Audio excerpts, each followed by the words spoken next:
Why a video on a Monday when I usually upload Tuesdays, Fridays, Sundays? Well, today I've got two reasons. One relates to me not managing to make it onto my live stream last night, and the other is quite shocking events that have gone on in New Zealand and White Island and the eruption there, and why that's personal to me. Coming right up.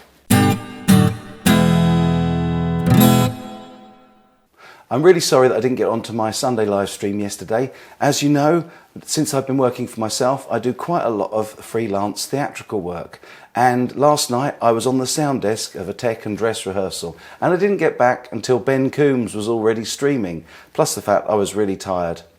So I was going to do the stream tonight instead.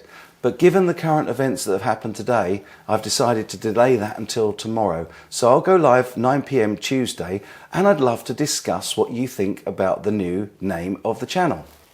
Okay, many of you will know that in 2018, at the start of 2018, February, March, I went to New Zealand to visit my buddy Pete, who you've all heard about frequently on the channel, who's beaten his struggle with cancer twice now, and has shown some of the guitars that he's built while I was out there in New Zealand with him. In fact, my intro itself, the little bit of video of the drone footage at the CGS at the opening, is actually in New Zealand. It's part of a lot of lovely drone footage I got on Waihi Beach, and that was absolutely one of the most beautiful places that I've ever visited in my life.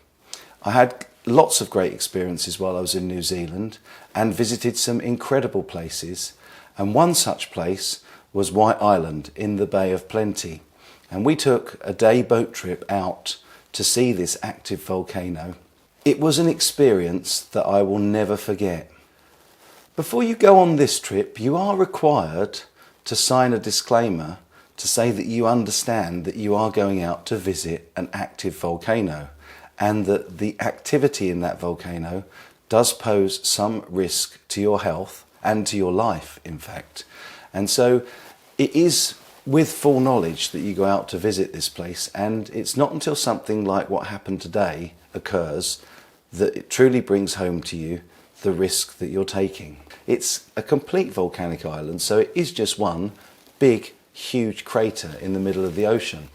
And it's far enough out that you can't see it unless it's a very, very clear day, and even then it's very small from the mainland. But once you get out towards it, you get some idea of the scale of this place.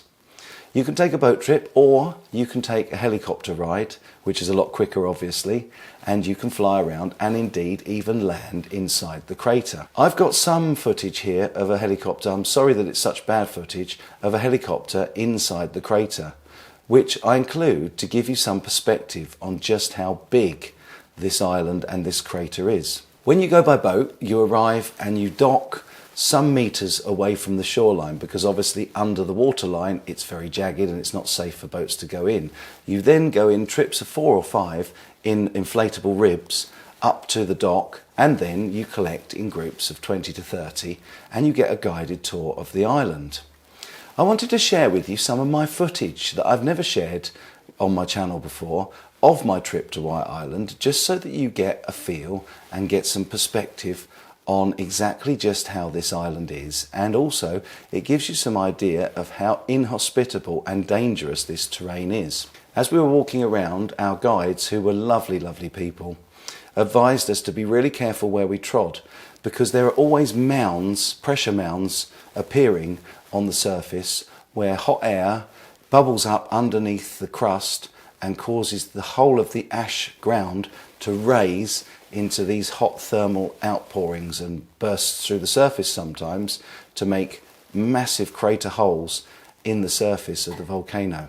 There are some what they call safe paths, and we all had to follow very carefully the safe paths that our guides took us on. In the centre of the crater, right in the middle of the island, there is a massive lake. It's actually an acid solution, and it's got a pH of between 1 and 2. And anybody that's done any science will know that that's one of the strongest acids that you can possibly experience. We had a good walk around, and we were given masks to wear because of the cloying smell of sulphur. It actually takes your breath away.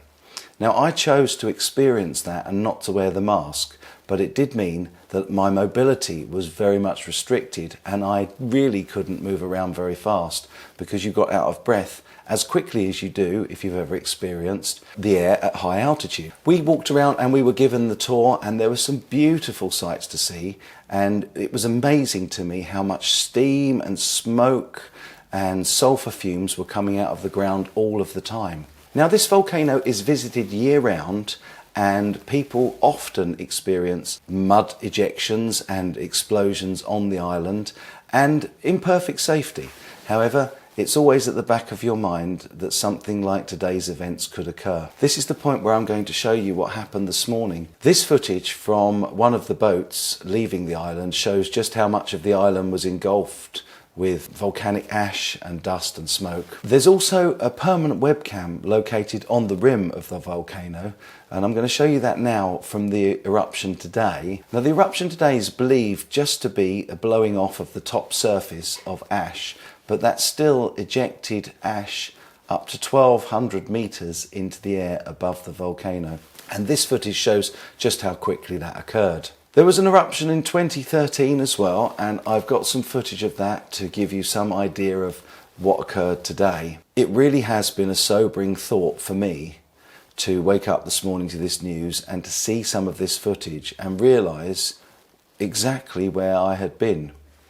Now, my heart goes out to anybody that's been affected, particularly the 5 fatalities that we already know have occurred. It is a risk. It's always a risk to visit White Island. But the question is, would I do it again? And I honestly do believe that I would, because the experience was incredible. This is quite incredible. Right inside an active volcano. Now, while I've been making this video, my buddy Pete has messaged me to say that he's okay. But unfortunately, the news coming out of New Zealand at the moment does not look good for a lot of the people that were on the island when this occurred. And one of the images that shocked me most was this one of a helicopter, which has clearly been damaged and is covered in ash. And my thoughts and my concerns go out to anybody that's been involved. It was an incredible act of bravery to see one of the previous trip boats go back to the jetty to pick up more people from the island when this started, to get more people off. So they're the events on White Island, the place that I visited in February 2018, as they've occurred today. And I hope you don't mind me sharing my thoughts and experience with you today. I thought it would be an item of interest for my regular subscribers, even though it's a real deviation from anything guitar related. Please feel free, as usual, to like the video if you want to, and also to put comments below the video. But please bear in mind the current nature of this event, and also the sensitivity of the fact that there has been loss of life. And please keep your comments restricted to those that are appropriate and kind. As always, I will be back with the best content that I can, and I'll be there with you on the stream tomorrow night. In the meantime, this really brings into perspective why I always leave you with the thought, take care.